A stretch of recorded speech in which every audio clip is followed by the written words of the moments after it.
remember this, the nuclear radiation that you have seen, the radiation, they have a very good penetrating ability. Penetrating effect or penetrating ability. They can penetrate even. We will compare them.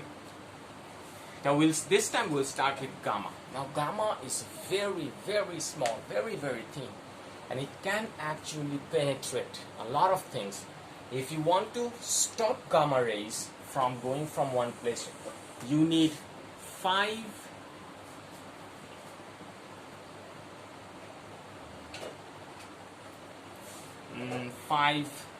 centimeter of lead.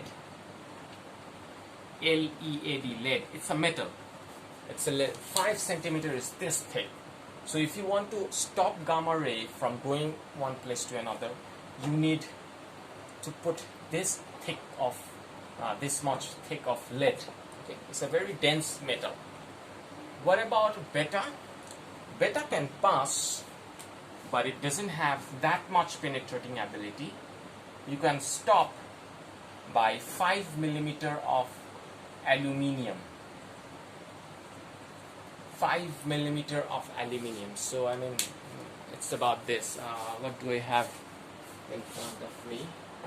Let's say I have this. Yeah. Let's say you have a spoon like this thick, and you would be, if you put a spoon this thick in front of a beta radiation, it will not pass through. And this is, I think this is less than 5 millimeter. This is around 2 millimeter thick, so it should be double of this spoon.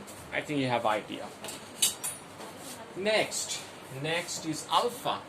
Now alpha particles are huge, isn't it? They shouldn't have a very good penetrating ability. You can actually stop them by, let's say, thick sheet of paper. You take 2 or 3 papers like this, and alpha particle will not be able to pass. So alpha particle are stopped by thick sheet of paper. Thick sheet of paper. Okay.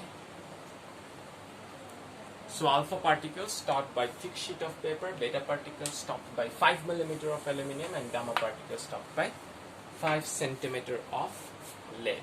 Alright, so this is the penetrating ability.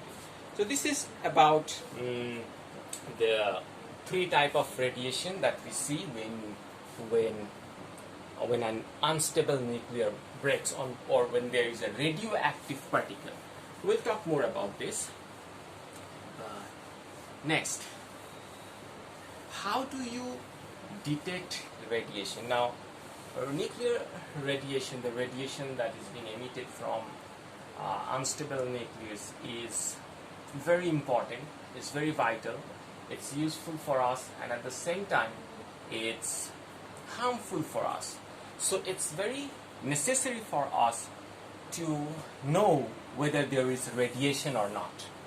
How much radiation is being emitted, whether it is harmful for the body or not. Because I think some of the radiation particle can actually enter our body and go deep into the cells. It can go deep into our cells, and you know, inside the cell there is something called DNA cells. Nuclear radiation can penetrate into the cells, into the DNA. Now the DNA contains the code of an organism. I mean, how this organism will behave, how this organism will grow, right? Each of the cells, the information are stored in DNA. Now the radiation, now the nuclear radiation, they can penetrate, go into the DNA of the cells and change those codings. And then you may have, a person may have cancer. Okay, nuclear radiation may cause cancer. So it is very important for us to know whether there is nuclear high amount of radiation or not. Okay, so for that you need a machine. You need something to detect, isn't it? So you need a machine for that. The name of that machine is GMRT. tube, which is giga or giga, I don't know how to pronounce this, Muller. Muller tube.